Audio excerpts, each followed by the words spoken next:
उद्देश्य पुरस्कार लाभ नुहे श्रृंखलामय और सुस्थ जीवन मूल्यबोध यार प्रधान उद्देश्य आमे प्रतिज्ञा करूछु जे आमे व्यवस्थापक मानकर समस्त निष्पत्ति द्विधाहीन चित्तरे ग्रहण करिबु एवं विचारक मानकर मतामत आम पई चूड़ांत और शेष सिद्धांत हेब।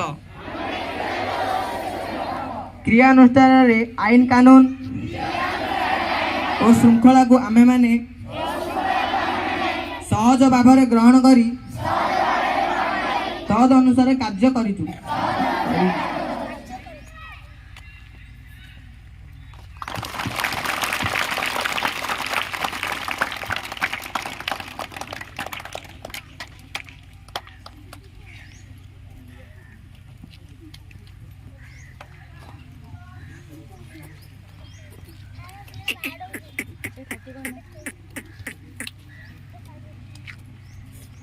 Whole group सावधान विसर्जन।